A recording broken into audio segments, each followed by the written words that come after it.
muchas gracias.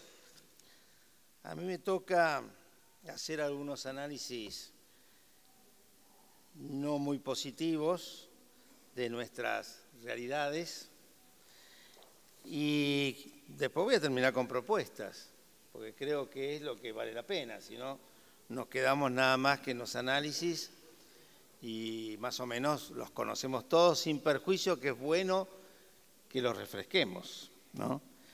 Y me voy a referir, o me ha tocado, el tema de las pymes agropecuarias y sus problemáticas, que la hemos sintetizado en tres cuestiones, básicamente, pero que sabemos que hay muchas más, y que son centralmente el tema de la comercialización, el tema de la presión impositiva y el tema del financiamiento.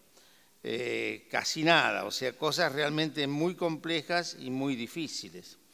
Lo primero que tenemos que saber, ¿qué es una pyme? ¿No? Y la forma de definir una pyme es en función de sus ingresos anuales o por la cantidad de gente que emplean. El tema de qué es una pyme agropecuaria. Una micro, hasta 3 millones. Una pequeña, 19 millones. Una mediana, tramo 1, 145 millones. Y una mediana tramo 2, 230 millones, todo esto de facturación anual y de acuerdo a la calificación que hace la Secretaría de Emprendedores de la Pequeña y Mediana Empresa. Hay también una clasificación que hace la Comisión Nacional de Valores para las operaciones de pymes en el mercado de capitales, un tema que no accedemos cualquiera. Y ahí aparece que el sector agropecuario, 160 millones. Y luego aparece el tema de la calificación por mano de obra empleada. Y allí, bueno, entre 10 y entre menos de 10, microempresas. Entre 10 y 200, pequeñas y medianas, grandes empresas, 200 ocupados. Lo cierto es que con estas calificaciones vemos que existen más de 82.000 pymes que ocupan a casi 3 millones de personas. O sea, el tema pyme en la Argentina, tanto el punto agropecuario con el resto, es realmente apasionante. Y la participación de las pymes agropecuarias también es importante, sin perjuicio que está bajando. Fíjense en ese cuadro lo que pasa con nuestras pymes agropecuarias. En el caso de agricultura, ganadería y pesca, de una participación en el total que teníamos del 14.6% en el 96, estamos en el 10.9%. O sea, nos caímos 4 puntos. Nos caímos 4 puntos cuando servicios creció más de 2, cuando comercio creció 4. O sea, claramente la participación de las pymes agropecuarias ha ido bajando en el transcurso de los años. Ahora, hecha esa definición, empezamos con los problemas. ¿Cuáles son los problemas de las pymes en Argentina? Nosotros dijimos 3. Este es el primero, comercialización. Claramente, en el tema de la comercialización, aparte aparece un punto que ha sido incluso tratado recién por Roulette, lo ha analizado también Sarkis, lo ha analizado Schroeder, que es el tema de la logística. Es algo realmente muy difícil en un territorio tan extenso como el que nosotros tenemos. Fíjense, el tema ferroviario, por ejemplo. Tenemos un Estados Unidos que tiene 150.000 kilómetros de red ferroviaria, Brasil 28.000 kilómetros y la Argentina solamente 18.000 de los 47.000 que tenía en el año 47. Pero el tema no es solamente la red ferroviaria, sino cuánto se transporta en toneladas kilómetro. Y aquí nos encontramos que Brasil transporta 13.000 toneladas kilómetro, Estados Unidos 11.000 y nosotros transportamos 1.000 toneladas kilómetros. El transporte fluvial es otra cosa realmente significativa en el mundo. Desarrollado en todas partes, América, Europa, Rusia, China, en todos lados. Nosotros tenemos un transporte fluvial muy pequeño. Estados Unidos, 40.000 kilómetros. Brasil, 13.000 kilómetros.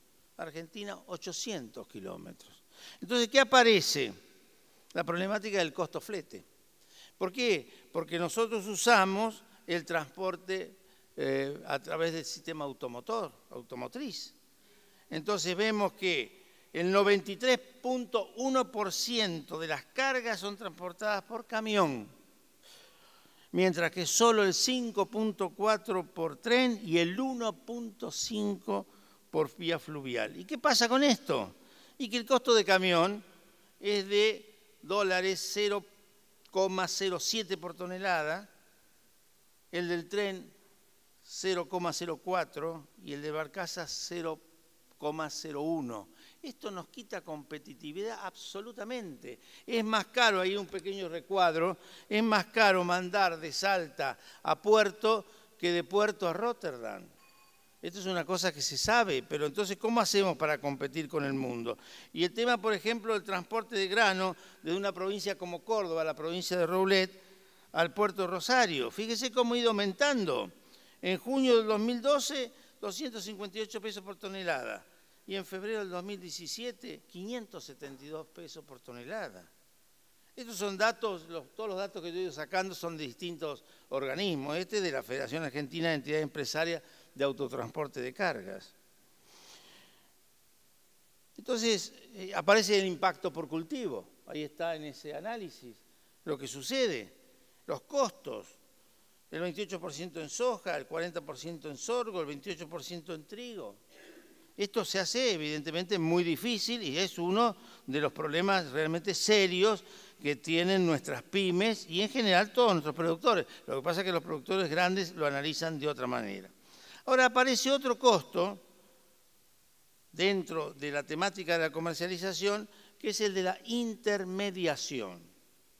Brutal costo. Fíjense, Camet tiene un índice de precios en origen y destino de productos agropecuarios, ¿no? Y ahí analiza qué pasa con los productos en general, pero particularmente en este caso con los productos agrícolas.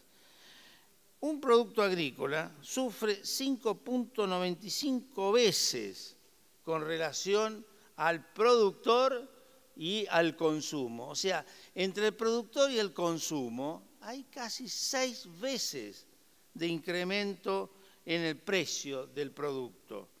Y la participación del productor en la góndola cada día se reduce más. En este momento, ahora cayó el 3%, se ha reducido al 22.9%. Por eso muchas veces cuando uno escucha que se enojan con los ganaderos, ¿no? o con los agricultores, la participación es pequeñísima en función de lo que sucede cuando alguien va a comprar un producto. Y acá está esto que es realmente, cuando uno lo ve, se quiere matar, ¿no? Porque acá están los productos y lo que pasa con la diferencia entre el precio de destino y el consumo, en definitiva. Y hay diferencias fabulosas. Fíjese, la selga, por tomar un dato, 7 veces. 7 veces. Y la participación del productor es solo del 13%. Y así pueden analizar todo el resto, el pollo, el novillo, el cerdo, que recién hablaba Roblet, el cerdo, fíjese, 6 veces. Y la participación del productor en el precio del consumo final, solo el 16%. Capaz que se van a enojar con los que producen cerdo. Y la incidencia, hay otro análisis, que es otra forma de calcularlo, que es la participación del productor en el precio que pagan los consumidores con otro indicador. Y acá cada vez es menor. Fíjense, entre mayo y abril, de un año a otro, ha bajado del 23 al 22.9. Hubo 13 alimentos donde bajaron los precios al productor y 17 donde subieron los precios al consumidor. Los mercados de abasto, ahí hay otra filmina. Los mercados de abasto. En el mercado de abasto pasa también una cosa realmente increíble, ¿no? Porque va un producto al mercado de abasto, supongan el mercado central. Ya de movida entre el productor, el precio del productor al mercado central ya tiene un aumento de 3.7, o sea, 3 veces. Pero resulta que del mercado de abasto, cuando va al consumidor, se le aumenta un 2.88, con lo cual termina en un 5.95 el incremento total. O sea, todo esto es comercialización, intermediación, que hace que al productor realmente se le compliquen las cosas y por eso tenemos situaciones tan graves. Bueno, ahora aparece otra de las problemáticas que es atribuible al Estado y es la que se llama la presión impositiva. Y ahí la cosa es también extremadamente compleja. El último informe de competitividad global del Foro Económico Mundial dice que la Argentina ocupa el lugar 104 entre 138 naciones. En el caso argentino, los impuestos representan el 134% de las ganancias obtenidas por las empresas. Es decir, que el Estado, a través de diversos tributos, se queda con más plata que le queda a cada compañía como beneficio.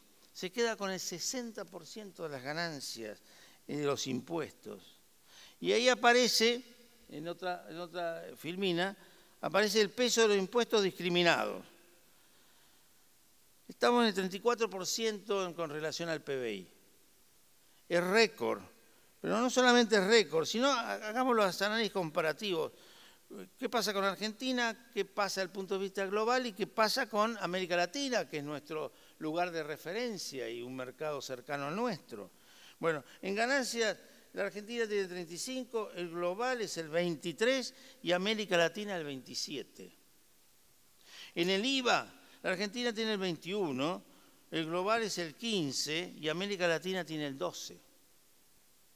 En la seguridad social, que tiene una incidencia también muy importante en los costos empresarios, Argentina tiene el 23, 27, el global es el 16 y en la región es el 15.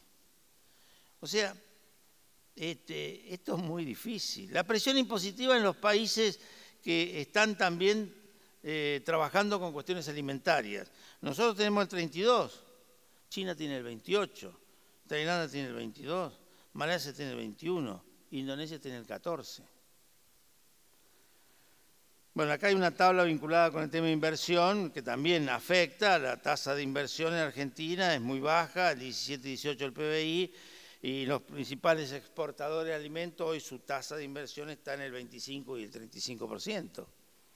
El tema de infraestructura, ni qué decirlo. Y acá hemos expuesto un tema relacionado con los impuestos nacionales, un listado, no lo vamos a analizar uno por uno, pero simplemente una especie de recordatorio. Les aclaro, faltan un montón de impuestos, una cantidad de impuestos menores que no lo hemos puesto. Impuesto a la ganancia, impuesto a la ganancia mínima presunta, impuesto al endeudamiento empresario, impuestos sobre bienes personales, impuesto al valor agregado, impuestos internos. Y después vienen los provinciales. Y ahí le meten con todo. Impuesto a ingresos brutos o convenio multilateral, el impuesto inmobiliario, el impuesto al parque automotor y a la erradicación de vehículos.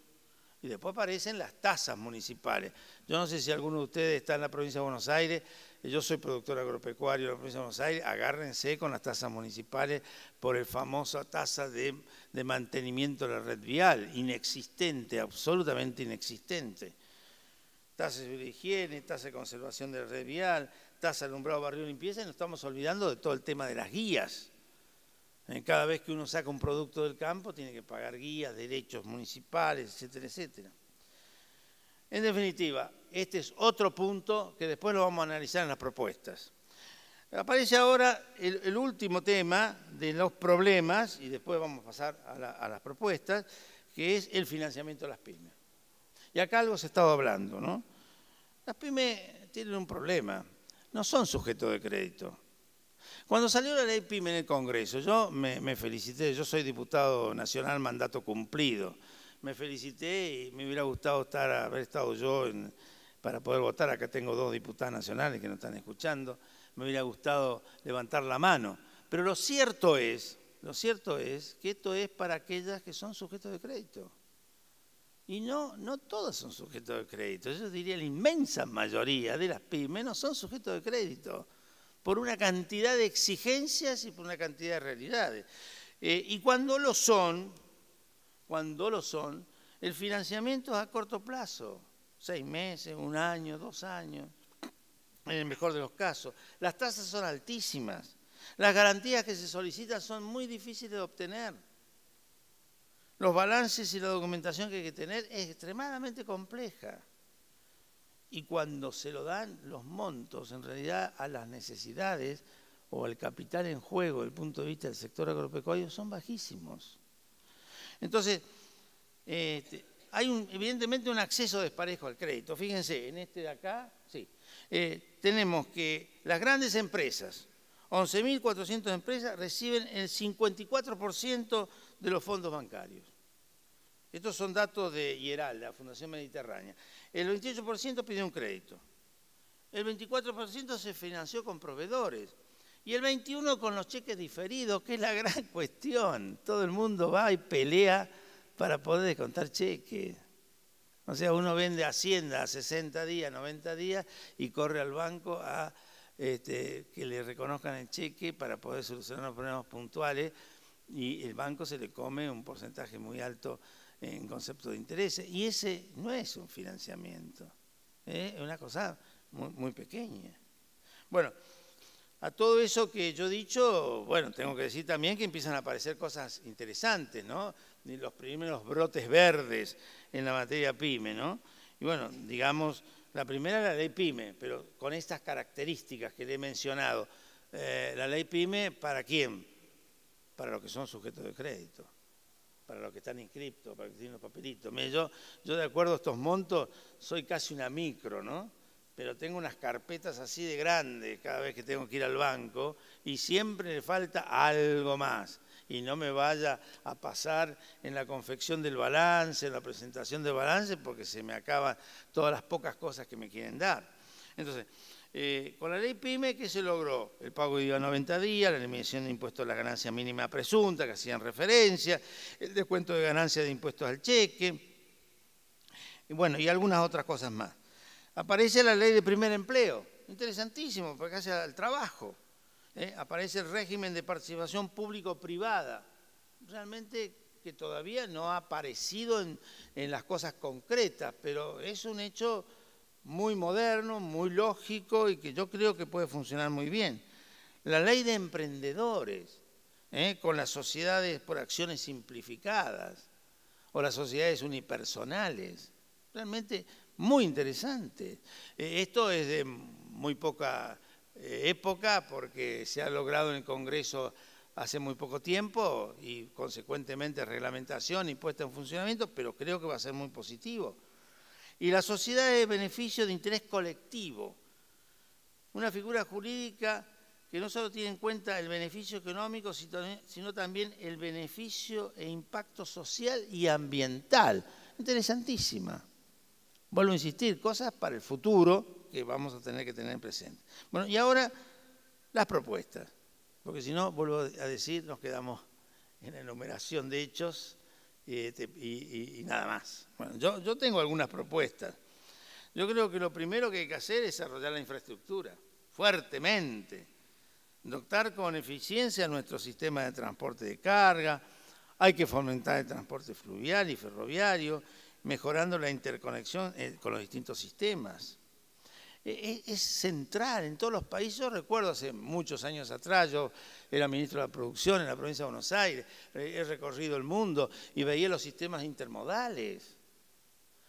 Lo que pasa, por ejemplo, en Rosario, me ha pasado, yo era presidente de la Comisión de Industria en la Cámara de Diputados, ir a Rosario a una reunión y que nos vengan a ver los vecinos que no podían salir de sus casas porque durante un periodo prolongadísimo de tiempo miles de camiones no dejaban salir porque estaban todos esperando para acceder a puertos, porque los puertos son modernos, pero los accesos son antiguos. ¿Y eso qué significa? Costos fabulosos. La reforma tributaria.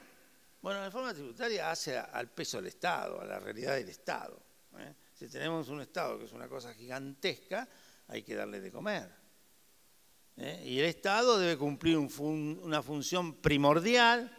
Yo soy un hombre del peronismo, lo reivindico y reivindico el rol del Estado como el orientador, el formador, el estratega, pero no el realizador.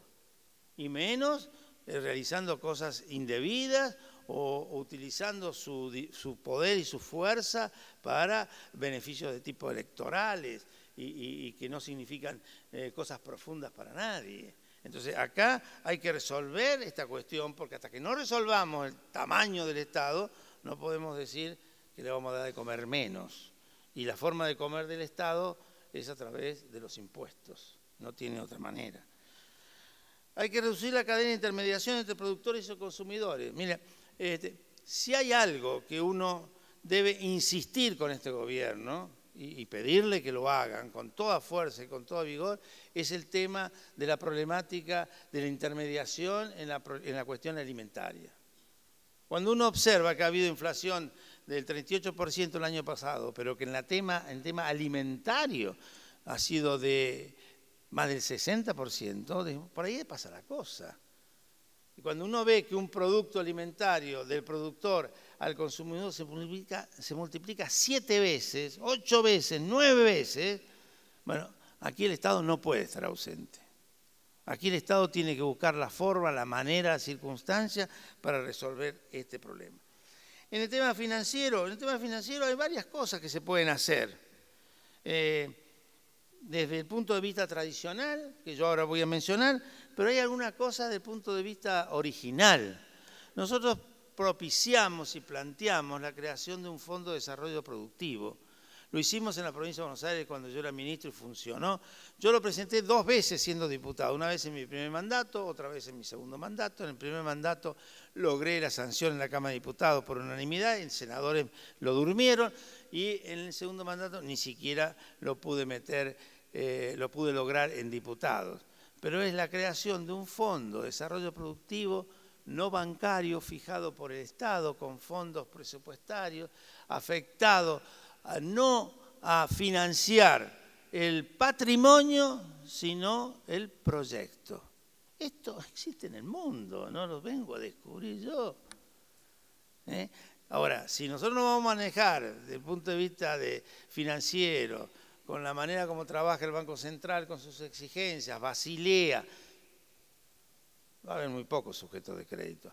Pero si lo que hacemos es ver el proyecto y sus posibilidades y financiarlo de acuerdo a esa manera con fondos específicos manejados por los ministerios de la producción de las provincias, manejados por el Ministerio de la Producción de la Nación, la cosa puede cambiar. Esta es una propuesta que ya le hemos presentado, seguiremos insistiendo.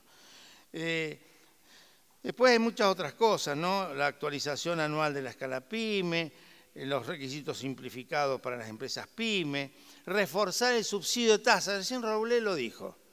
El tema del subsidio de tasa es lo mejor que se puede hacer en este momento. Dentro de la pobreza de la temática relacionada con el sistema crediticio, el subsidio de tasa es algo realmente que se puede hacer.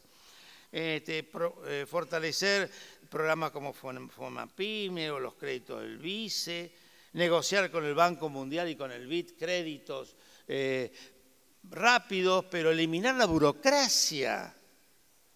Los que estamos alguna vez en la función pública sabemos cómo ese tipo de crédito, inclusive los del FONAPYME, terminan siendo subutilizados. Porque la burocracia hace de tal manera, de tal forma, que no se puede conseguir el resultado. Y lo único que se paga es a burócratas que están a sueldo, que cobran sumas muy importantes y en la línea de crédito y el resultado final no existe. Bueno, fortalecer el monotributo como herramienta de inclusión social, los incentivos del Banco Central a los bancos privados para que presten, los bancos públicos son los únicos que acompañan al sector agropecuario, es muy difícil que un banco privado acompañe. Algunos por allí, pero es muy difícil. Y después que los bancos, por favor, a mí me ponen muy mal, no sé cómo les pasa a ustedes, pero a mí me ponen muy mal cuando yo veo que yo con mi tarjeta de crédito me puedo comprar un lavarropa, un televisor en 50 cuotas, y cuando tengo que ir a comprar algo para el campo con alguna de las tarjetas de crédito del sector agropecuario, como máximo me dan un año con una tasa de interés fabulosa. Esto es algo que realmente no se termina de entender en el sistema financiero. Y hablo de entidades muy importantes que hacen propuestas a nivel de consumo, que me parece muy bien que las hagan, pero yo digo, ¿por qué no la pueden hacer también para el sector productivo, agropecuario, que podría producir al mismo tiempo un efecto multiplicador interesantísimo? hay que jerarquizar el Consejo Federal de la Producción y hay que trabajar con las cámaras empresarias de segundo y tercer grado, no solamente con las de primer grado. Fortalecer el uso de la herramienta del crédito fiscal para capacitación y fortalecer la mecánica del presupuesto para las herramientas de los emprendedores. Bueno, esto es a grandes rasgos lo que yo le quería significar. Lo interesante es, las pymes, y particularmente las pymes agropecuarias, son los grandes motores que generan la actividad económica en la República Argentina. Y en el caso del sector agropecuario, en la República Argentina interior. Entonces, debemos tratar de insistir con todos los mecanismos posibles, habidos y por haber, para que se reconozcan las fortalezas y las debilidades que tienen estos lugares. Darle cada vez mayor acción a los temas que le den mayor fortaleza y resolverle los problemas de sus debilidades. Muchísimas gracias.